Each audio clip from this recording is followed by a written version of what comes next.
წარმოიდგინეთ, თქვენ ხართ ერთადერთი ადამიანი მთელ ქვეყანაში, ვინც იცით, სად არის ყოველი დოლარი. არა ბანკში, იქ არაფერია. არა სახელმწიფო ხაზინაში, ის ცარიელია. არამედ იქ, სადაც ნამდვილი ფული მოძრაობს, ჩემოდნებში, რომლებსაც უცხოელი ბიზნესმენები შემოაქვთ, პლასტმასის ჩანთებში, რომლებსაც კრიმინალური ავტორიტეტები აძლევენ, დიპლომატიურ ჩანთებში, რომლებიც დასავლური ფონდებიდან მოდის.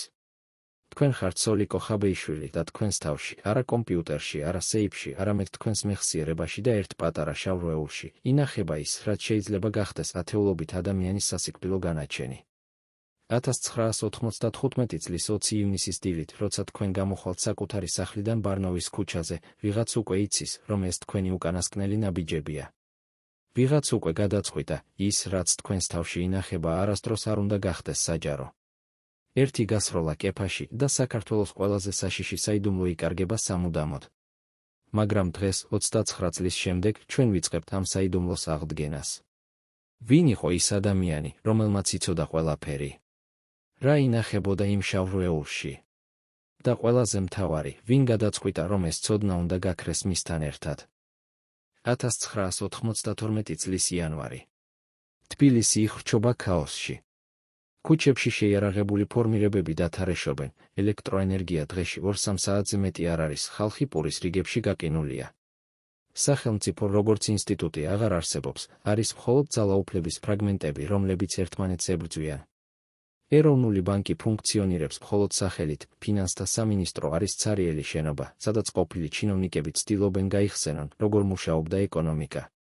ამ ვაკუუმში, ამ სრულ ფინანსურ უსკრულში, ერთი ადამიანის სახელი ხდება იმედის სიმბოლო, ედუარდ შევარდნაძე. ყოფილი საბჭოთა საგარეო საქმეთა მინისტრი, კაცი, რომელიც დასავლეთში პატივს სცემენ, კაცი, რომლის სახელზეც შეიძლება მოვიდეს ის, რაც ქვეყანას სასწრაფოდ სჭირდება, ფული. მაგრამ როგორ მოვიდეს ეს ფული, როცა სახელმწიფო სტრუქტურები არ მუშაობს? როგორ გაიაროს მილიონები იქ, სადაც არც ბანკების ანდოა, არც ბიუროკრატია ფუნქციონირებს? პასუხი მარტივია და საშინელი, შეიქმნება პარალელური სტრუქტურა, რომელიც არ ექვემდებარება არავის კონტროლს. 1992 წლის გაზაფხულზე იბადება დემოკრატიისა და აღორძინების ფონდი ორგანიზაცია, რომელიც ოფიციალურად არის საქველმოქმედო, მაგრამ რეალურად ხდება ქვეყნის ჩრდილოვანი ბიუჯეტი. და ამ უზარმაზარი, უკონტროლო ფინანსური იმპერიის სათავეში დგება ერთი კაცი, სოლიკო ხაბეიშვილი. ვინ არის ეს კაცი, რომელსაც ენდობიან მილიონების მართვა, როცა ქვეყანა შიმშილობს? სოლიკო ხაბეიშვილი არ არის ახალი ფიგურა საქართველოს პოლიტიკურ ცხოვრებაში. ის არის ძველი გვარდიის წარმომადგენელი, ინტელექტუალი, პედანტური საბჭოთა სკოლის აღზრდილი ბიუროკრატი, რომელიც 80-იან წლებში იყო საქართველოს კომუნისტური პარტიის ცენტრალური კომიტეტის მდივანი. მაშინ, როცა შევარდნაძე თავად ხელმძღვანელობდა საქართველოს, ხაბეიშვილი იყო მისი ერთ-ერთი ყველაზე სანდო კადრი, არა ის ტიპის ადამიანი, რომელიც პუბლიკურ სივრცეში ბრწყინავს, არამედ ის, ვინც ჩუმად, უხმაუროდ, უსაფრთხოდ ასრულებს ყველაზე მგრძნობიარე დავალებებს. როცა შევარდნაძე ბრუნდება საქართველოში 1992 წლის 7 მარტს, მას სჭირდება ადამიანი, რომელსაც შეუძლია მართოს ის, რაც მალე გახდება ქვეყნის ერთადერთი რეალური ფინანსური რესურსი. სჭირდება ადამიანი, რომელიც არ მოიპარავს, არ გაასაჯაროებს, არ გაყიდის ინფორმაციას. სჭირდება ადამიანი, რომელიც იქნება ცოცხალი სეიფი. და ხაბეიშვილი არის სწორედ ასეთი კაცი, ფრთხილი, ლოიალური, უსაზღვროდ ერთგული. მას ენიჭება თანამდებობა, რომელსაც ოფიციალურად ჰქვია ფონდის პრეზიდენტი, მაგრამ რეალურად ნიშნავს ერთადერთი ადამიანი, ვინც იცის ყველაფერი. რას ნიშნავს იცის ყველაფერი 1992-94 წლებში? ეს ნიშნავს, რომ როცა დასავლური ორგანიზაციიდან მოდის დელეგაცია და შემოაქვს ჩემოდანი სავსე დოლარებით, სოლიკო ხაბეიშვილი პირადად ითვლის ამ ფულს და ჩაწერს თავის რვეულში, არა ოფიციალურ ბუღალტრულ წიგნში, რომელიც შეიძლება ვინმე ნახოს, არამედ პატარა, შავ, უბის ბლოკნოტში, რომელსაც ის ინახავს საკუთარ სეიფში.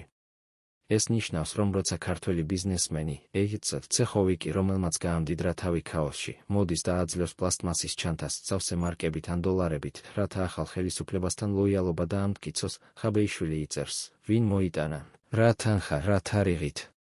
ეს ნიშნავს, რომ როცა კრიმინალური ავტორიტეტი, ადამიანი, რომელსაც ქუჩაში რეალური ძალაუფლება აქვს, აგზავნის თავის კაცს ფულით, რათა მონაწილეობა მიიღოს ქვეყნის აღორძინებაში, ხაბეიშვილი იწერს ამასაც.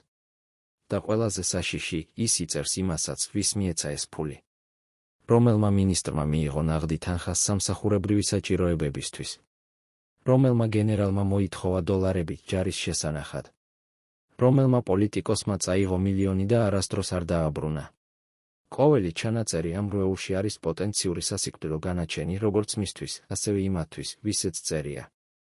მაგრამ რატომ არსებობს საერთოდ ასეთი სისტემა? რატომ უნდა იყოს ერთი ადამიანი, რომელიც იცის ყველაფერი, ნაცვლად ნორმალური, გამჭვირვალე, კონტროლირებადი ფინანსური სტრუქტურისა? პასუხი მდებარეობს 1992 წლის საქართველოს რეალობაში. წარმოიდგინეთ ქვეყანას, სადაც ოფიციალური ხელისუფლება, სახელმწიფო საბჭო შევარდნაძის სათავეში, კონტროლს უწევს მხოლოდ რამდენიმე შენობას თბილისში. წარმოიდგინეთ ქვეყანას, სადაც რეალური ძალაუფლება ეკუთვნის შეიარაღებულ ფორმირებებს, მხედრიონს ჯაბა იოსელიანის სათავეში, მკედრონს თენგიზ კიტოვანის სათავეში, სხვადასხვა პარამილიტარულ ჯგუფებს, რომლებიც აკონტროლებენ უბნებს, გზებს, საწარმოებს. წარმოიდგინეთ ქვეყანას, სადაც ომი მიმდინარეობს აფხაზეთში, სადაც ათეულობით ათასი ლტოლვილი ცდილობს გადარჩენას, სადაც ჰიპერინფლაცია ანადგურებს ეროვნულ ვალუტას, კუპონს და ხალხი ცვლის ხელფასებს პურზე იმავე დღეს, რადგან ხვალეს ფული უკვე ღირებული არ იქნება. ამ ქაოსში ნებისმიერი ოფიციალური, გამჭვირვალე ფინანსური სისტემა დაუყოვნებლივ გახდებოდა მიზანი, ყველა მოინდომებდა წვდომას, ყველა მოითხოვდა წილს, ყველა ცდილობდა გაძარცვას. ერთადერთი გზა, რომ დასავლეთიდან მოსული დახმარება რეალურად მივიდეს იქ, სადაც სჭირდება, ან სულ მცირე, იქ, სადაც შევარდნაძე გადაწყვეტს, რომ უნდა მივიდეს, არის ის, რომ ეს ფული იყოს უხილავი. რომ არ არსებობდეს ოფიციალური დოკუმენტაცია, რომელიც შეიძლება ვინმე მოითხოვოს. რომ არსებობდეს მხოლოდ ერთი ადამიანი, რომელიც იცის სიმართლე. და ეს ადამიანი არის სოლიკო ხაბეიშვილი. დღეს, როცა ჩვენ ვსაუბრობთ 1992-94 წლებზე, ჩვენ ვსაუბრობთ პერიოდზე, რომელიც ოფიციალურ ისტორიაში აღწერილია როგორც გარდამავალი, რთული, ქაოტური. მაგრამ რას ნიშნავს ეს სიტყვები რეალურად? ეს ნიშნავს, რომ არ არსებობს სრული და მოუკიდებელი, გამჭვირვალე აუდიტი იმისა, რამდენი ფული შემოვიდა საქართველოში ამ წლებში და სად წავიდა.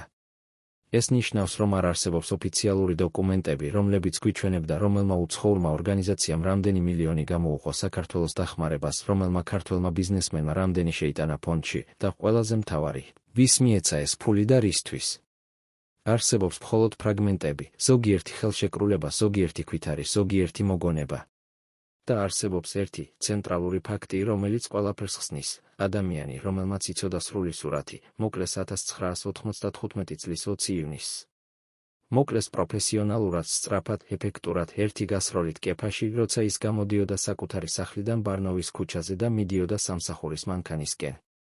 მოკლეს ისე, რომ არ ჰქონოდა დრო რაიმე თქმის, არ ჰქონოდა შანსი გადარჩენის, არ ჰქონოდა საშუალება, რომ თავისი საიდუმლოები ვინმეს გაეზიარებინა. ვინ მოკლა სოლიკო ხაბეიშვილი? ოფიციალური ვერსია, რომელიც საქართველოს პროკურატურამ წამოაყენა, ამბობს, ეს იყო პოლიტიკური ტერორი, რომელიც ორგანიზებული იყო უშიშროების მინისტრის იგორ გიორგაძის მიერ. მოტივი: შევარდნაძის დასუსტება, მისი უახლოესი გარემოცვის განადგურება, ნიადაგის მომზადება სახელმწიფო გადატრიალებისთვის. ეს ვერსია ლოგიკურია. გიორგაძე რეალურად წარმოადგენდა პრორუსულ, ძალოვან ფრთას, რომელსაც სურდა შევარდნაძის კონტროლი. ხაბეიშვილის მკვლელობის შემდეგ ორი თვით ადრე, 1995 წლის 29 აგვისტოს, მოხდა ტერაქტი თავად შევარდნაძეზე, ბომბი აფეთქდა მის მანქანის გვერდით, როცა ის პარლამენტში მიდიოდა. შევარდნაძე გადარჩა, მაგრამ რამდენიმე ადამიანი დაიღუპა. გიორგაძე გაიქცა ქვეყნიდან, მხედრიონი განიარაღდა. ოფიციალური ნარატივი ამბობს, ყველაფერი იყო ერთი დიდი შეთქმულების ნაწილი, ხაბეიშვილის მკვლელობა იყო პირველი ნაბიჯი, ტერაქტი შევარდნაძეზე, მეორე. მაგრამ არსებობს სხვა ვერსია, რომელიც არასდროს არ გახდა ოფიციალური, მაგრამ რომელსაც იმდროინდელი მოვლენების მრავალი მონაწილე მხარს უჭერს. ეს ვერსია ამბობს, ხაბეიშვილი მოკლეს არა იმიტომ, რომ ის იყო შევარდნაძის ახლობელი, არამედ იმიტომ, რომ ის იცოდა ზედმეტად ბევრი. ის იცოდა, ვინ მოიპარა ფონდის ფული. ის იცოდა, რომელმა პოლიტიკოსმა, რომელიც დღეს ხელისუფლებაშია, მიიღო მილიონები და არასდროს არ დააბრუნა. ის იცოდა, რომელმა გენერალმა, რომელიც დღეს გმირად ითვლება, გაყიდა იარაღი, რომელიც ფონდის ფულით იყო ნაყიდი. ის იცოდა, რომელმა ბიზნესმენმა, რომელიც დღეს ოლიგარქია, დაიწყო თავისი იმპერიის მშენებლობა ფონდიდან ნასესხებით, თანხებით, რომლებიც არასდროს არ დაბრუნებულა. და 1995 წლისთვის, როცა საქართველო ემზადებოდა ახალი კონსტიტუციის მისაღებად, ეროვნული ვალუტის ლარის შემოსაღებად, სახელმწიფოს ინსტიტუციონალიზაციას, ეს ცოდნა გახდა სასიკვდილო საფრთხე. რადგან თუ ხაბეიშვილი ოდესმე გადაწყვეტდა ლაპარაკს, თუ მისი რვეული ოდესმე გახდებოდა საჯარო, ათეულობით ადამიანი, რომლებიც ახლა ხელისუფლებაში არიან, დასრულდებოდნენ. არა მხოლოდ პოლიტიკურად, სისხლის სამართლებრივად. როცა ადამიანი იცის ზედმეტად ბევრს, მისი სიცოცხლე იწონება არა წლებში, არამედ იმ მომენტში, როდესაც ვინმე გადაწყვეტს, ეს ცოდნა უნდა გაქრეს. სოლიკო ხაბეიშვილის შემთხვევაში ეს მომენტი მოვიდა 1995 წლის გაზაფხულზე, მაგრამ მისი ფესვები იზრდება უფრო ღრმად, იქ, სადაც ფული ხვდება ძალაუფლებას, სადაც სანდოობა ხდება სისუსტე, სადაც ერთგულება იქცევა წყევლად. დღეს, პირველად, ჩვენ მოვისმენთ ადამიანს, რომელიც იყო იქ, არა ფონდის ოფისში, არამედ იმ ადგილებში, სადაც ფონდის ფული რეალურად მიდიოდა. ადამიანს, რომელმაც ნახა, როგორ იცვლებოდა სოლიკო ხაბეიშვილი 1992-დან 1995-მდე, როგორ იცვლებოდა კაცი, რომელიც თავიდან სჯეროდა, რომ ის ემსახურება ქვეყნის გადარჩენას, იმ კაცად, რომელმაც გაიგო, ის ემსახურება სხვა რამეს. პირველად ვნახე იგი 1992 წლის ზაფხულში, იხსენებს ყოფილი თანამშრომელი, რომელიც ითხოვს ანონიმურობას და რომლის ხელები 29 წლის შემდეგაც ოდნავ კანკალებს, როცა ის საუბრობს. მაშინ ის იყო ენერგიული, ოპტიმისტური, სავსე იმედით. ის რეალურად სჯეროდა, რომ ჩვენ ვაშენებდით ახალ საქართველოს. მაგრამ უკვე 1994 წლის ბოლოსთვის, მის თვალებში რაღაც შეიცვალა. ის გახდა შეშფოთებული, ფრთხილი. თითქოს მუდმივად ელოდა რაღაცას, რას ელოდა? რა შეიცვალა იმ 2 წელიწადში, რომელმაც კაცი, რომელიც აკონტროლებდა მილიონებს, აქცია კაცად, რომელიც ეშინოდა საკუთარი ჩრდილისა. პასუხი იწყება იქ, სადაც ფული ხვდება ძალას, არა აბსტრაქტულ პოლიტიკურ ძალას, არამედ ფიზიკურ, შეიარაღებულ, სისხლიან ძალას, რომელიც 1992-94 წლებში აკონტროლებდა საქართველოს ქუჩებს. წარმოიდგინეთ სცენა, ფონდის ოფისი თბილისის ცენტრში, მეორე სართული, რამდენიმე ოთახი, სადაც მუშაობს მცირე გუნდი, ხაბეიშვილი, მისი რამდენიმე თანაშემწე, მდივანი. გარეთ ქუჩაში დგას შეიარაღებული მცველები, არაოფიციალური პოლიცია, რადგან პოლიცია ფაქტობრივად არ არსებობს, არამედ ადამიანები, რომლებიც ერთგულნი არიან პირადად შევარდნაძისადმი. შიგნით ხაბეიშვილის მაგიდაზე დევს დოკუმენტები, ზოგი ოფიციალური, ზოგი არა. მის სეიფში ინახება ის შავი რვეული, სადაც რეალური ჩანაწერებია.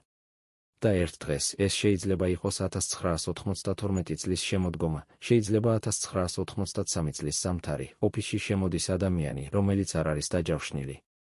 შემოდის უეცრად, თან მოჰყავს 2-3 შეიარაღებული მცველი და ის არ ითხოვს, ის მოითხოვს.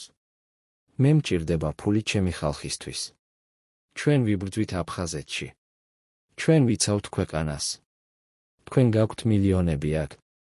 მომეცით ის, რაც მართლზომიერად გვეკუთვნის, ხაბეიშვილი, პედანტური ბიუროკრატი, ცდილობს ახსნას, ეს ფული არ არის ჩემი. ეს არის ფონდის ფული. არსებობს პროცედურები. არსებობს გადაწყვეტილებები, რომლებიც უნდა მიიღოს. მაგრამ ის ადამიანი შეიარაღებული ძალაუფლებით სავსე არ უსმენს პროცედურებზე საუბარს. ის ამბობს, შენ არ გესმის. აქ, გარეთ, ჩვენ ვართ კანონი. და თუ შენ არ მომცემ ამ ფულს, მე წავიღებ მას, და ხაბეიშვილი, რომელსაც არ აქვს არმია, არ აქვს შეიარაღებული ფორმირება, არ აქვს ფიზიკური ძალა. მას აქვს მხოლოდ შევარდნაძის სახელი და საკუთარი პრინციპები, უნდა გადაწყვიტოს, დაუმორჩილდეს თუ დაეწინააღმდეგოს. რას აკეთებს ის? ზოგჯერ ის უმორჩილებს, რადგან ალტერნატივა არის სიკვდილი, არა მხოლოდ მისი, არამედ მთელი ფონდის განადგურება. ის იძლევა ფულს, მაგრამ ის იწერს თავის შავ რვეულში, ვინ მოვიდა, რა მოითხოვა, რამდენი წაიღო, რა დაპირებები მისცა და არასდროს არ შეასრულა. ზოგჯერ ის ეწინააღმდეგება, ურეკავს შევარდნაძეს, ურეკავს იმ რამდენიმე ადამიანს, რომელსაც ჯერ კიდევ აქვს გავლენა და ცდილობს შეაჩეროს გაძარცვა. მაგრამ ყოველი ასეთი წინააღმდეგობა აძლიერებს მის გარშემო მტრების რაოდენობას. ყოველი უარი, ყოველი არა, ყოველი ეს არ არის სწორი, ამატებს სიაში იმ ადამიანების, რომლებისთვისაც სოლიკო ხაბეიშვილი აღარ არის მოკავშირე, არამედ ხდება დაბრკოლება.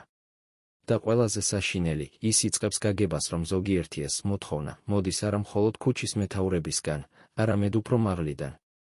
მოდის ადამიანებისგან, რომლებიც ოფიციალურად არიან ხელისუფლებაში, რომლებიც სხედან სამთავრობო შენობებში, რომლებიც საჯაროდ საუბრობენ დემოკრატიაზე და რეფორმებზე, მაგრამ პირადად უგზავნიან შუამავლებს ხაბეიშვილთან, მოაწყე ეს გადარიცხვა, გამოყავი ეს თანხა, დაფიქსირე ეს როგორც საქველმოქმედო შენატანი, მაგრამ რეალურად მომეცი ნაღდი. და ხაბეიშვილი იწერს ამასაც. იწერს ყველაფერს. რადგან ის არის ის ტიპის ადამიანი, რომელიც არ შეიძლება არ დააფიქსიროს, ეს არის მისი ბუნება, მისი აღზრდა, მისი წყევლა.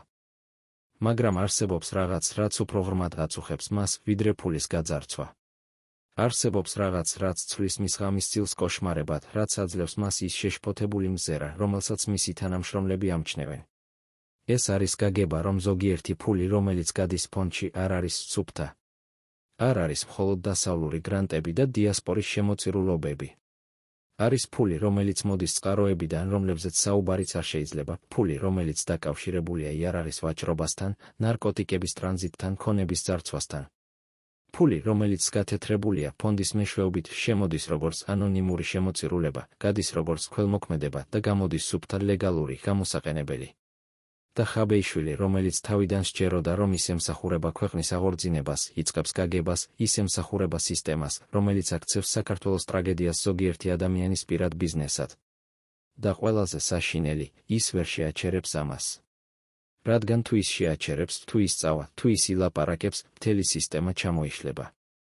და ვინ იცის, რა მოვა მის ნაცვლად? შესაძლოა უარესი. შესაძლოა სრული ქაოსი. ასე რომ ის რჩება და იწერს. იწერს ყველაფერს თავის შავ-რვეულში იმ იმედით, რომ ერთ დღეს, როდესაც ქვეყანა სტაბილიზდება, როდესაც კანონი დაბრუნდება, როდესაც მართლმსაჯულება გახდება შესაძლებელი, ეს ჩანაწერები გახდება მტკიცებულება. მაგრამ ის არ იცის, რომ ეს ჩანაწერები უკვე არის მისი სასიკვდილო განაჩენი. ვინ იცოდა ამ რვეულის შესახებ? ეს არის კითხვა, რომელზეც პასუხი განსაზღვრავს ყველაფერს. ოფიციალურად არავინ. ხაბეიშვილი არ საუბრობდა ამაზე, არ აჩვენებდა მას, ინახავდა თავის პირად სეიფში. მაგრამ საიდუმლოებები, განსაკუთრებით საშიში საიდუმლოებები, არასდროს რჩებიან სრულიად დაფარული. ადამიანები ამჩნევენ, როგორ იღებს ხაბეიშვილი პატარა ბლოკნოტ შეხვედრების დროს, როგორ იწერს რაღაცას, როგორ აბრუნებს მას სეიფში. ადამიანები ისმენენ, როგორ ამბობს ის ზოგჯერ, ნახევრად საკუთარ თავთან, ნახევრად უახლოეს თანამშრომელთან, მე ვიცი ყველაფერი. ყველაფერი დაფიქსირებულია, ადამიანები ვარაუდობენ, რომ თუ ოდესმე დადგება დრო, როცა ხაბეიშვილს დასჭირდება თავის დაცვა, მას ექნება იარაღი, არა ფიზიკური იარაღი, არამედ ინფორმაცია. და ეს ვარაუდი ვრცელდება იმ ადამიანებამდე, რომლებიც ყველაზე მეტად აინტერესებთ, რომ ეს ინფორმაცია არასდროს გახდეს საჯარო. ვრცელდება იმ ადამიანებამდე, რომლებმაც გაამდიდრეს თავი ფონდის ფულით და რომლებიც ახლა ხელისუფლებაში არიან.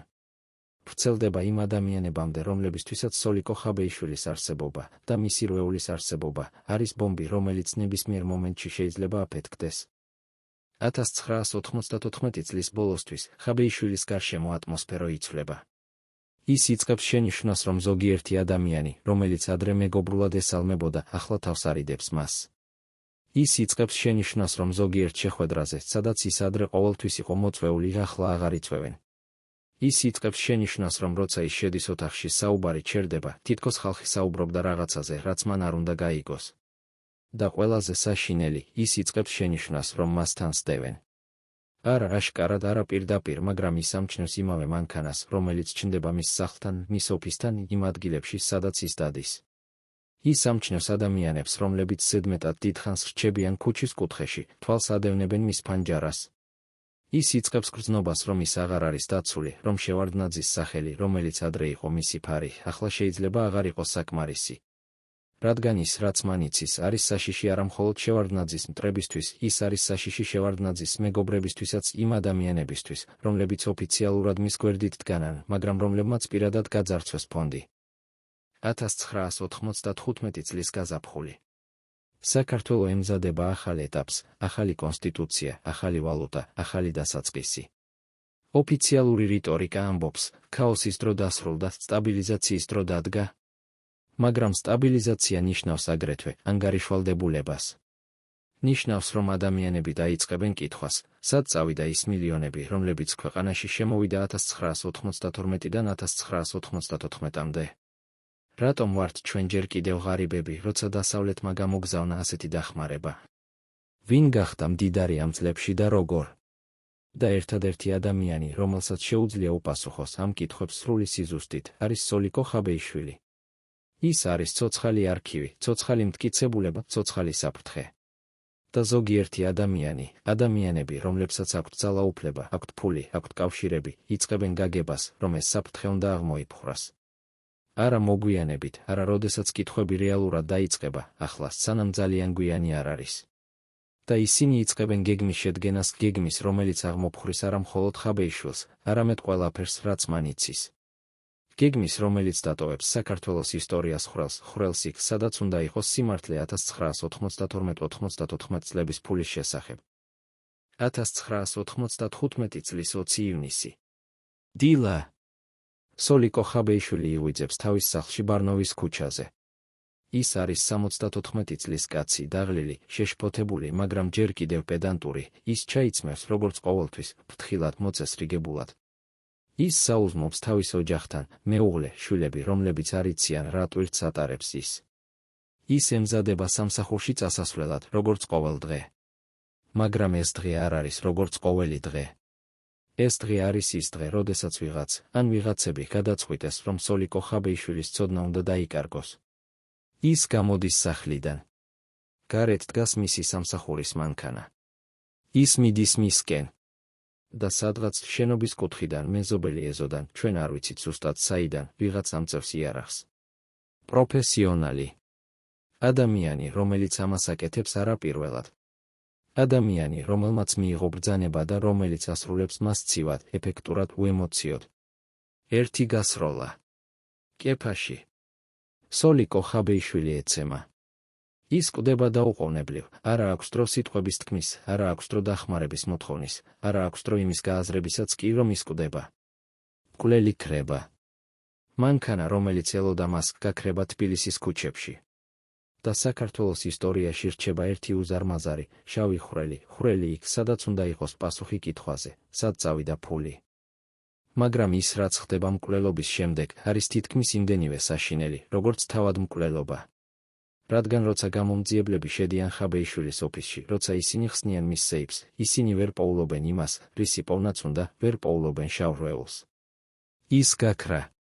ან ის აიღეს მკვლელობამდე, რაც ნიშნავს, რომ ვიღაცას ჰქონდა წვდომა ოფისში, ჰქონდა გასაღებები, ჰქონდა დრო და შესაძლებლობა. ან ის აიღეს მკვლელობის შემდეგ, რაც ნიშნავს, რომ ვიღაც იყო ისეთი ძლიერი, რომ შეეძლო გამოძიების პროცესის კონტროლი, შეეძლო მტკიცებულების გაქრობა. ორივე ვარიანტი მიუთითებს ერთსა და იმავეზე, ეს არ იყო უბრალო მკვლელობა. ეს იყო ოპერაცია, დაგეგმილი, კოორდინირებული, შესრულებული ადამიანების მიერ, რომლებსაც ჰქონდათ რესურსები და ძალაუფლება. ოპერაცია, რომლის მიზანი იყო არა მხოლოდ ერთი ადამიანის მოკვლა, არამედ ერთი ეპოქის საიდუმლოების დაკრძალვა. და ეს ოპერაცია წარმატებული იყო. რადგან დღეს 29 წლის შემდეგ ჩვენ ჯერ კიდევ არ ვიცით, ვინ იცოდა შევარდნაძის ფონდის ნამდვილი ბალანსი 1992 წელს. ვინ მიიღო ის მილიონები? სად არის ისინი ახლა? და ვინ მოკლა ერთადერთი კაცი, რომელსაც შეეძლო ამის თქმა? არსებობს მომენტი ყოველი ადამიანის ცხოვრებაში, როდესაც სხეული იწყებს ღალატს გონების მიმართ. როდესაც ის, რაც თავში ხდება, შიში, პარანოია, უძილობა, იწყებს ფიზიკურ კვალს დატოვებას. სოლიკო ხაბეიშვილის შემთხვევაში ეს მომენტი მოვიდა 1994 წლის ბოლოს, მაგრამ მისი ნიშნები შესამჩნევი იყო უფრო ადრე. ის დაიწყო ასაკოვანი გამოიყურებოდა, იხსენებს ერთ-ერთი ყოფილი კოლეგა, რომლის სახელის გამჟღავნება დღესაც საშიშია. არა უბრალოდ დაბერებული, ასაკოვანი. თითქოს ყოველი თვე მას ერთი წლით აბერებდა. მისი თმა, რომელიც 1992-ში იყო მუქი, ნაცრისფერი, 1994-ისთვის გახდა თეთრი. მთლიანად თეთრი. მისი სახე, ის ყოველთვის იყო სერიოზული, მაგრამ ახლა გამოჩნდა ხაზები, ღრმა ნაოჭები შუბლზე, პირის კუთხეებში. მისი ხელები იწყებდა კანკალს, როცა ის აწევდა ჩაის ჩიქას. და მისი თვალები, ღმერთო, მისი თვალები. ადრე ისინი იყო მკაფიო, ფოკუსირებული. ახლა ისინი იყო შეშფოთებული. მუდმივად მოძრაობდა, თითქოს ეძებდა რაღაცას, ან ელოდა რაღაცას, რას ელოდა? ან უფრო სწორად, ვის ელოდა? ადამიანს, რომელმაც იცოდა ზედმეტად ბევრი სხეული უკვე უგზავნიდა სიგნალებს, შენ ხარ საფრთხეში. შენი დრო იწურება. და ეს სიგნალები ჩანდა არა მხოლოდ მის გარეგნობაში, არამედ მის ქცევაშიც. 1994 წლის შემოდგომა. ფონდის ოფისში ხაბეიშვილი იწყებს ახალი რუტინის დამკვიდრებას, რუტინის, რომელიც არ არის რუტინა, არამედ თავდაცვის მცდელობა. ის აღარ ტოვებს დოკუმენტებს მაგიდაზე ღამით, ყველაფერს აბრუნებს სეიფში, თვითონ პირადად ორჯერ ამოწმებს კარს. ის იწყებს ოფისში მოსვლას სხვადასხვა დროს, არა ყოველთვის იმავე საათზე, არა ყოველთვის იმავე მარშრუტით. ის ითხოვს, რომ მისი მძღოლი შეიცვალოს, არა იმიტომ, რომ ძველს არ ენდობა, არამედ იმიტომ, რომ ის ენდობა ნაკლებად ყველას. ის იწყებს საუბარს შევარდნაძესთან, არა ოფიციალურ შეხვედრებზე, არამედ პირად დახურულ კარს მიღმა. რაზე საუბრობენ ისინი? ჩვენ არ ვიცით ზუსტად, მაგრამ არსებობს ერთი დეტალი, რომელიც შემორჩა. ერთ-ერთი ასეთი შეხვედრის შემდეგ შევარდნაძე გამოვიდა ფერმკრთალი, დაძაბული და უთხრა თავის უახლოეს თანაშემწეს. სოლიკო მეუბნება, რომ ზოგიერთი ადამიანი, რომელსაც ჩვენ ვენდობით, არ არის ის, ვინც ჩვენ ვფიქრობთ. რას ნიშნავდა ეს? ნიშნავდა თუ არა, რომ ხაბეიშვილი იწყებდა გაზიარებას იმისა, რაც მან იცოდა? ნიშნავდა თუ არა, რომ ის ემზადებოდა თავისი შავი რვეულის გამჟღავნებას? თუ ის უბრალოდ ცდილობდა გააფრთხილებინა შევარდნაძე, რომ საფრთხე მოდიოდა არა გარედან, არამედ შიგნიდან იმ ადამიანებისგან, რომლებიც ოფიციალურად იყვნენ მოკავშირეები. მაგრამ გაფრთხილება, თუ ის რეალურად იყო გაფრთხილება, მოვიდა ძალიან გვიან. რადგან 1994 წლის ბოლოსთვის ხაბეიშვილის გარშემოწრე იკვეცება. ის იწყებს შენიშვნას და ეს აღარ არის პარანოია, ეს არის რეალობა, რომ მასთან სდევენ. არა ზოგჯერ, არა შემთხვევით, არამედ სისტემატურად. იმავე მანქანა, მუქი ფანჯრებით, ჩნდება მის სახლთან დილით. იმავე ორი კაცი, რომლებიც ჩაცმულნი არიან როგორც უბრალო მოქალაქეები, მაგრამ რომელთა სხეულის ენა ამხელს სამხედრო ან სპეცსამსახურის წარსულს, დგანან ქუჩის კუთხეში, როცა ის ოფისში შედის. მისი ტელეფონი, ძველი საბჭოთა სისტემის ტელეფონი, იწყებს უცნაურ ხმებს გამოსცემას, როცა ის საუბრობს. თითქოს ვიღაც უსმენს. და შესაძლოა რეალურად უსმენს. ხაბეიშვილი, პედანტური, ფრთხილი ბიუროკრატი, იწყებს ქცევას, რომელიც არ არის დამახასიათებელი მისთვის. ის იწყებს მნიშვნელოვანი საუბრების წარმოებას არა ოფისში, არა სახლში, არამედ გარეთ, ქუჩაში, პარკში, სადაც ნაკლებად შესაძლებელია მოსმენა. ის იწყებს თავისი შავი რვეულის ატარებას არა სეიფში, არამედ თან პირად ჩანთაში, რადგან ის ეშინია, რომ თუ ის დატოვებს მას ოფისში, ერთ დღეს ის უბრალოდ გაქრება. და ის იწყებს ფიქრს, ჩვენ ვიცით ეს მისი ერთ-ერთი უახლოესი ადამიანის მოგონებებიდან, თუ როგორ უნდა დაიცვას ეს ინფორმაცია. თუ როგორ უნდა გადაარჩინოს ის, თუ მას რაიმე მოუვა. არსებობს ერთი დეტალი, რომელიც არასდროს გახდა ოფიციალური გამოძიების ნაწილი, მაგრამ რომელიც მოგვითხრეს ორმა დამოუკიდებელმა წყარომ, რომლებიც არ იცნობდნენ ერთმანეთს. 1995 წლის გაზაფხულზე, რამდენიმე კვირით ადრე მკვლელობამდე, სოლიკო ხაბეიშვილმა შეხვდა ერთ ძველ მეგობარს, ადამიანს, რომელთანაც ერთად მუშაობდა ჯერ კიდევ საბჭოთა დროს, ადამიანს, რომელსაც ენდობოდა. ისინი იჯდნენ პატარა კაფეში თბილისის გარეუბანში, სადაც ნაკლებად სავარაუდო იყო, რომ ვინმე ამოიცნობდა მათ. და ხაბეიშვილმა უთხრა მას რაღაც, რაც ჟღერდა როგორც ანდერძი, თუმე რაიმე მომივა, თუმე რაიმე მოხდება, იცოდე, რომ ყველაფერი დაწერილია. ყველა სახელი, ყველა თანხა, ყველა თარიღი. და ეს არ არის მხოლოდ ერთ ადგილას. მე გავაკეთე ასლები. ისინი არის იქ, სადაც უსაფრთხოა. და თუ მე აღარ ვიქნები, ისინი გამოჩნდება, მეგობარმა ჰკითხა, სად არის ეს ასლები, ხაბეიშვილმა გაიღიმა, სევდიანი, დაღლილი ღიმილი და უთხრა, თუ მე გითხარი, ისინი აღარ იქნებოდა უსაფრთხო არა, ეს საუბარი მოხდა აპრილში. ივნისში ხაბეიშვილი მოკლეს. და ის ასლები, თუ ისინი რეალურად არსებობდა, არასდროს გამოჩენილა. ან ისინი გაქრა მკვლელობამდე. ან ისინი იყო ბლეფი. ხაბეიშვილის ბოლო მცდელობა, რომ დაეცვა საკუთარი თავი იმ იმედით, რომ თუ ადამიანები, რომლებიც აპირებდნენ მის მოკლას, გაიგებდნენ, რომ ინფორმაცია გადარჩება მის სიკვდილის შემდეგაც, ისინი შეიძლება გადაეფიქრებინათ. მაგრამ თუ ეს იყო ბლეფი, ის არ იმუშავა. ან, და ეს არის ყველაზე საშინელი ვარიანტი, ის ასლები რეალურად არსებობდა, მაგრამ ვინმე მიცოდა სად, და აიღო ისინი. ახლა ჩვენ უნდა ვისაუბროთ იმაზე, რაზეც საქართველოში 29 წლის განმავლობაში თითქმის არავინ საუბრობდა ხმამაღლა, უნდა ვისაუბროთ არქივებზე. რადგან სოლიკო ხაბეიშვილის შავი რვეული არ იყო ერთადერთი დოკუმენტი, რომელიც ინახავდა ინფორმაციას ფონდის ფინანსური ნაკადების შესახებ. არსებობდა ოფიციალური დოკუმენტაცია, ქვითრები, ხელშეკრულებები, ბუღალტრული წიგნები. არსებობდა საბანკო ჩანაწერები, თუმცა ფრაგმენტული, რადგან ბევრი ტრანზაქცია ხდებოდა ნაღდი ფულით. არსებობდა წერილები, მემორანდუმები, ანგარიშები, რომლებიც იგზავნებოდა ფონდიდან სხვადასხვა სახელმწიფო უწყებაში და პირიქით. ყოველივე ეს თეორიულად უნდა ყოფილიყო შენახული საქართველოს სახელმწიფო არქივში. მაგრამ როცა 1995 წლის ბოლოს ხაბეიშვილის მკვლელობის შემდეგ დაიწყო ძალიან ფრთხილად, ძალიან ჩუმად ცდილობა, რომ გამოძიებულიყო ფონდის ფინანსური ისტორია, აღმოჩნდა, რომ დოკუმენტების უმეტესობა გაქრა. არა ყველა, ზოგიერთი ქვით არის, ზოგიერთი ხელშეკრულება შემორჩა. მაგრამ ის დოკუმენტები, რომლებიც ყველაზე მნიშვნელოვანი იქნებოდა, დოკუმენტები, რომლებიც აჩვენებდა, ვის მიეცა კონკრეტული თანხები და რისთვის გაქრა. ოფიციალური ახსნა იყო ქაოსი, არეულობა, ცუდი არქივირება. მაგრამ არაოფიციალური ახსნა, რომელსაც იმდროინდელი არქივის თანამშრომლები ჩუმად ზიარებდნენ, იყო სხვა. ეს დოკუმენტები არ დაიკარგა, ისინი განადგურდა სისტემატურად, მიზანმიმართულად ადამიანების მიერ, რომლებსაც ჰქონდათ წვდომა არქივში და რომლებმაც იცოდნენ, რა ეძებდათ. როდის მოხდა ეს განადგურება? ჩვენ არ ვიცით ზუსტად, მაგრამ არსებობს ერთი საინტერესო დეტალი. 1995 წლის ივლისში, ერთი თვის შემდეგ ხაბეიშვილის მკვლელობის შემდეგ, 2 თვით ადრე ტერაქტამდე შევარდნაძეზე, სახელმწიფო არქივში მოხდა რეორგანიზაცია.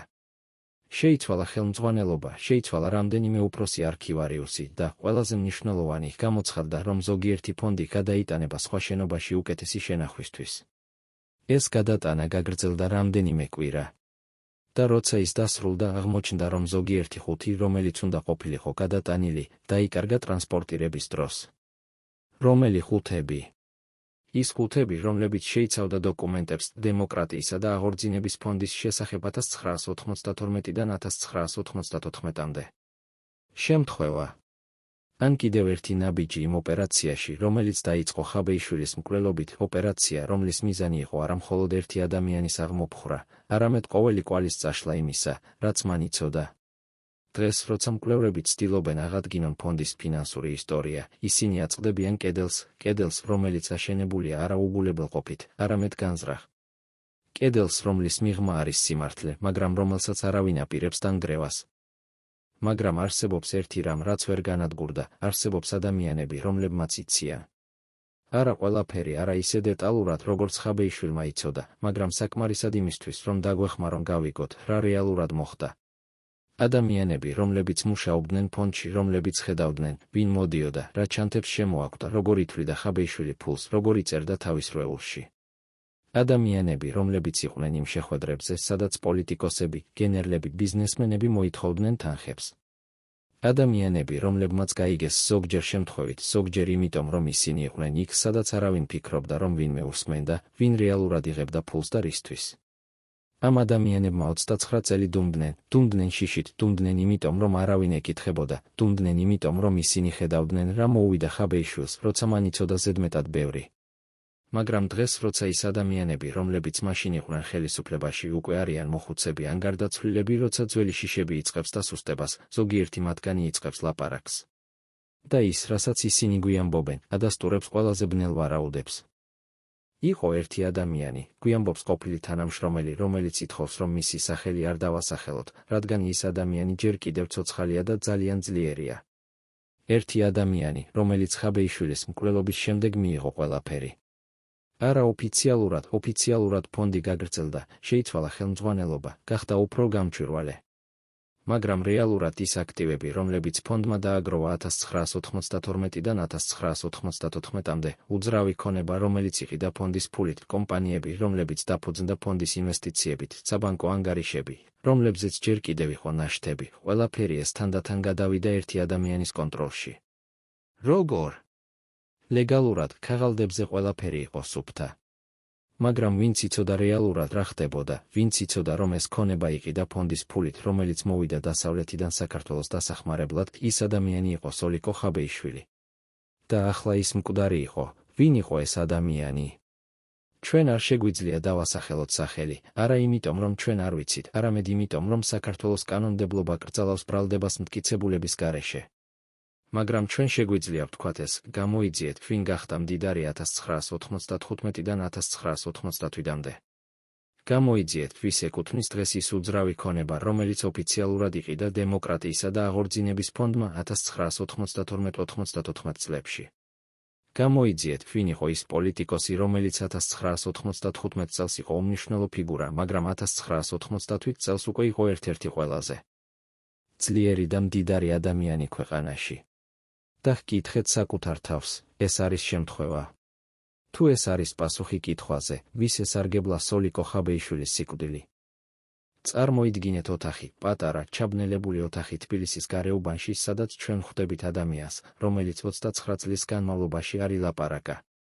ადამიანს, რომელიც იყო იქ, არა ფონდის ოფისში, არამედ იმ ადგილებში, სადაც ფონდის ფული რეალურად ხარჯვიდა. ადამიანს, რომელმაც ნახა, როგორ იქცეოდა ნაღდი დოლარების ჩემოდანი სამშენებლო მასალებად, რომლებიც აშენდა არა საავადმყოფოები და სკოლები, არამედ პირადი ვილები. ადამიანს, რომელმაც ხელი მოაწერა დოკუმენტებს, რომლებიც ოფიციალურად ამბობდა ერთს, მაგრამ რეალურად ნიშნავდა სრულიად სხვას. მე ვიცოდი, რომ ეს არ იყო სწორი, ამბობს ის და მისი ხელები, მოხუცი ადამიანის ხელები, ნაოჭებით დაფარული, კანკალებს, როცა ის ეხება ძველ დოკუმენტს, რომელიც მან შეინახა ყველა ამ წლის განმავლობაში. მაგრამ რას შეეძლო გაეკეთებინა? თუ შენ ვარ სიტყოდი, შენ კარგავდი სამსახურს. თუ შენ ილაპარაკებდი, შენ კარგავდი ბევრად მეტს. ჩვენ ყველამ ვიცოდით, რა მოუვიდა ხაბეიშვილს. ჩვენ ყველამ გავიგეთ მესიჯი, დუმილი არის გადარჩენა, მაგრამ ახლა როცა ის ადამიანები, რომლებსაც ის ეშინოდა უკვე არიან მოხუცები ან გარდაცვლილები, როცა მისი საკუთარი სიცოცხლე უახლოვდება დასასრულს, ის გადაწყვეტს, დუმილი აღარ არის ღირებული. და ის გვიჩვენებს დოკუმენტს, ქვითარს, რომელიც დათარიღებულია 1993 წლის ნოემბრით. ქვითარს, რომელიც ამბობს, რომ ფონდმა გადაიხადა $200,000 ჰუმანიტარული დახმარებისთვის ლტოლვილთა ბანაკში. მაგრამ ის იცის, რადგან ის თვითონ იყო იქ, რომ ეს ფული არასდროს არ მივიდა ლტოლვილებთან. ის წავიდა სხვაგან. და ის იცის ვისთან, რადგან ის ხელმოწერა ამ ქვითარზე არის იმ ადამიანის ხელმოწერა, რომელიც დღეს არის ერთ-ერთი ყველაზე პატივცემული ფიგურა საქართველოს თანამედროვე ისტორიაში. მაგრამ ერთი დოკუმენტი არ არის საკმარისი, ერთი ქვითარი, ერთი მოწმე, ერთი ისტორია. რათა გავიგოთ რეალური მასშტაბი იმისა, რაც მოხდა, ჩვენ უნდა დაუბრუნდეთ ციფრებს, ან უფრო სწორად, ციფრების არარსებობას.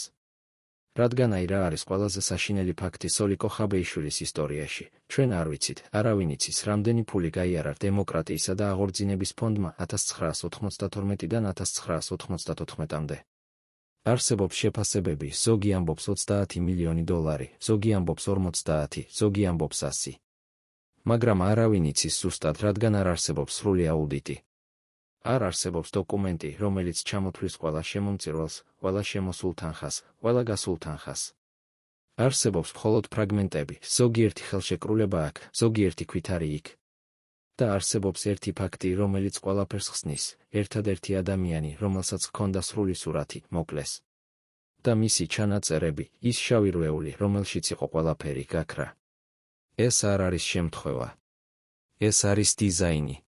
დიზაინი, რომლის მიზანი იყო, რომ საქართველოს ისტორიაში დარჩენილიყო შავი ხვრელი იმ ადგილას, სადაც უნდა იყოს ანგარიშვალდებულება. მაგრამ რატომ? რატომ იყო ეს ასე მნიშვნელოვანი, არა მხოლოდ ფულის მოპარვა, არამედ ყოველი კვალის წაშლა? პასუხი მდებარეობს იმაში, რაც მოხდა ხაბეიშვილის სიკვდილის შემდეგ, მოხდა არა დაუყოვნებლივ, არამედ თანდათან, წლების განმავლობაში. 1995-დან 2000 წლამდე საქართველო გადავიდა ერთი ეპოქიდან მეორეში, გადავიდა ქაოსიდან სტაბილიზაციაში, გადავიდა შეიარაღებული ფორმირებების ხელისუფლებიდან ინსტიტუციონალური სახელმწიფოს ხელისუფლებაში. და ამ გარდაქმნის დროს ზოგიერთი ადამიანები, რომლებიც 1992-94 წლებში იყვნენ, ახალი ბიზნესმენები, რეფორმატორები, პატრიოტები, გახდნენ ოლიგარქები.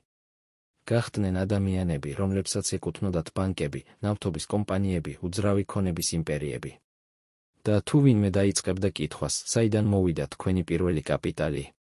როგორ იყიდეთ თქვენი პირველი ქარხანა, როცა ქვეყანა გაკოტრებული იყო? პასუხი მიგვიყვანდა ფონდთან. მიგვიყვანდა იმ წლებთან, როცა ფონდის ფული იყო ერთადერთი რეალური ფული ქვეყანაში. მიგვიყვანდა სოლიკო ხაბეიშვილთან, ადამიანთან, რომელმაც იცოდა, ვინ მიიღო რა. და ეს არის მიზეზი, რატომ მისი სიკვდილი იყო აუცილებელი. რადგან მისი სიკვდილი არ იყო მხოლოდ ერთი ადამიანის აღმოფხვრა, ის იყო მთელი სისტემის დაცვა. სისტემის, რომელიც აქცევდა საჯარო ფულს პირად ქონებად, აქცევდა ქვეყნის ტრაგედიას ბიზნეს შესაძლებლობად. და ახლა, 29 წლის შემდეგ, ჩვენ ვხედავთ შედეგებს. ვხედავთ ადამიანებს, რომლებიც მაშინ იყვნენ ახალგაზრდა რეფორმატორები, ახლა არიან მოხუცი მილიონერები. ვხედავთ კომპანიებს, რომლებიც დაფუძნდა 1995-96 წლებში, ახლა არიან გიგანტები. ვხედავთ უძრავ ქონებას, რომელიც იყიდა ფონდმა საქველმოქმედო მიზნებისთვის, ახლა არის პირადი ვილები და ბიზნეს ცენტრები. და ჩვენ ვიცით, ჩვენ ყველამ ვიცით, თუმცა არავინ ამბობს ხმამაღლა, რომ ეს ქონება აშენდა იმ ფულზე, რომელიც მოვიდა დასავლეთიდან, მოვიდა დიასპორიდან, მოვიდა ადამიანებისგან, რომლებიც სჯეროდათ, რომ ისინი ეხმარებოდნენ საქართველოს. მაგრამ ის არ ჩავიდა საქართველოსთან, ის ჩავიდა ჯიბეებში. და ერთადერთი ადამიანი, რომელსაც შეეძლო ამის დამტკიცება, მოკლეს იმ დილით ბარნოვის ქუჩაზე. მოკლეს იმიტომ, რომ ის იცოდა ზედმეტად ბევრი. მოკლეს იმიტომ, რომ მისი ცოდნა იყო საფრთხე არა მხოლოდ ერთი ადამიანისთვის, არამედ მთელი სისტემისთვის, რომელიც 29 წლის წინ აშენდა, სისტემისთვის, რომელიც მაშინ გადაიქცა საჯარო ფული პირად ქონებად. რა მოხდა მას შემდეგ, რაც სოლიკო ხაბეიშვილის სხეული წაიღეს ბარნოვის ქუჩიდან? რა მოხდა მის ოჯახთან, მის თანამშრომლებთან, იმ ადამიანებთან, რომლებმაც იციან ის, რაც მან იცოდა? პასუხი არის მტკივნეული და მარტივი, ისინი დუმდნენ. ხაბეიშვილის ქვრივი, რომელიც დარჩა ორ შვილთან, არასდროს არ ილაპარაკა საჯაროდ იმაზე, რაც მოხდა. მისი შვილები, რომლებიც მაშინ იყვნენ ახალგაზრდები, გაიზარდნენ დუმილში, რომელიც იყო არა მხოლოდ გლოვა, არამედ შიში. შიში, რომ თუ ისინი დაიწყებდნენ კითხვას, თუ ისინი მოითხოვდნენ სიმართლეს, მათაც შეიძლება მოევლინათ ის, რაც მოუვიდა მათ მამას. ფონდის თანამშრომლები, რომლებიც მუშაობდნენ ხაბეიშვილთან, გაიფანტნენ, ზოგი წავიდა ქვეყნიდან, ზოგი შეიცვალა პროფესია, ზოგი უბრალოდ გაქრა საჯარო ცხოვრებიდან. არავინ მათგანი არ გახდა მოწმე, არავინ არ გამოვიდა და არ უთხრა, მე ვიცი რა რეალურად მოხდა, რადგან ისინი ყველამ გაიგეს ხაბეიშვილის სიკვდილი იყო გაფრთხილება. გაფრთხილება ყველასთვის, ვინც იცოდა ზედმეტად ბევრი. და რა მოხდა იმ ადამიანებთან, რომლებმაც ისარგებლეს ხაბეიშვილის სიკვდილით? რა მოხდა იმათთან, ვინც მიიღო ფონდის ფული და არასდროს არ დააბრუნა, ვინც აშენა თავისი იმპერიები იმ ფულზე, რომელიც უნდა ყოფილიყო ქვეყნის დახმარება? პასუხი არის, ისინი გაიმარჯვეს. ისინი გახდნენ წარმატებული, პატივცემული, ძლიერი. ზოგიერთი მათგანი დღეს არის ბიზნესმენი, რომელიც აფინანსებს საქველმოქმედო პროექტებს და საუბრობს კორუფციის წინააღმდეგ ბრძოლაზე. ზოგიერთი მათგანი არის პოლიტიკოსი, რომელიც საუბრობს გამჭვირვალობაზე და ანგარიშვალდებულებაზე. ზოგიერთი მათგანი უკვე გარდაიცვალა მოხუცებულად, მდიდრად, პატივცემულად, არასდროს უპასუხია კითხვაზე, საიდან მოვიდა თქვენი ქონება? და ეს არის ყველაზე მწარე ირონია სოლიკო ხაბეიშვილის ისტორიაში, ის, ვინც ცდილობდა დაიფიქსირებინა სიმართლე, მოკლეს და დაივიწყეს. ხოლო ისინი, ვინც მოიპარა, გადარჩნენ და აღიარეს. მაგრამ საქართველო, ქვეყანა, რომელიც უნდა ყოფილიყო ამ ფულის ბენეფიციარი, რა მოხდა მასთან? 1992-დან 1994-მდე, როცა დასავლეთი აგზავნიდა მილიონებს, როცა დიასპორა აგროვებდა თავის უკანასკნელ დოლარებს, რათა დაეხმარა მშობლიურ ქვეყანას, საქართველო იყო შიმშილში, სიბნელეში, სიცივეში. ხალხი კვდებოდა ომში, კვდებოდა სიღარიბეში, კვდებოდა იმედგაცრუებაში. და ფული, რომელიც უნდა დახმარებოდა მათ, მიდიოდა სხვაგან. მიდიოდა იმ ადამიანებთან, რომლებსაც ჰქონდათ წვდომა, ჰქონდათ კავშირები, ჰქონდათ ძალაუფლება. და 29 წლის შემდეგ საქართველო ჯერ კიდევ ცდილობს გამოჯანმრთელებას იმ წლების ტრავმიდან. ჯერ კიდევ ცდილობს გაიგოს რა მოხდა, როგორ მოხდა, ვინ იყო პასუხისმგებელი.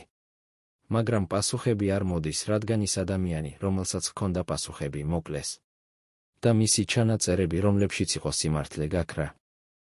29 წლის შემდეგ, როცა ახალი თაობა საქართველოში იზრდება, თაობა, რომელიც არ იცის როგორი იყო 1992 წელი, არ იცის როგორი იყო შიმშილი და სიბნელე, ისინი ხედავენ ქვეყანას, რომელიც ჯერ კიდევ ღარიბია, ჯერ კიდევ იბრძვის. და ისინი კითხულობენ, რატომ? რატომ, როცა დასავლეთმა გამოგზავნა ასეთი დახმარება, ჩვენ ჯერ კიდევ ვართ აქ? სად წავიდა ის ფული? და პასუხი, რომელსაც ისინი იღებენ, არის ბუნდოვანი, არასრული და მომშვიდებელი. ეს იყო რთული დრო. ბევრი რამ დაიკარგა. ბევრი რამ არ იყო სწორად გაკეთებული, მაგრამ ეს არ არის სიმართლე. სიმართლე არის, ფული არ დაიკარგა. ის მოიპარეს. მოიპარეს სისტემატურად, მიზანმიმართულად, ადამიანების მიერ, რომლებმაც იცოდნენ ზუსტად რას აკეთებდნენ. და როცა ერთადერთი ადამიანი, ცდილობდა დაიფიქსირებინა ეს, ცდილობდა შეენახა მტკიცებულება, მოკლეს. მოკლეს იმიტომ, რომ სიმართლე იყო საშიში.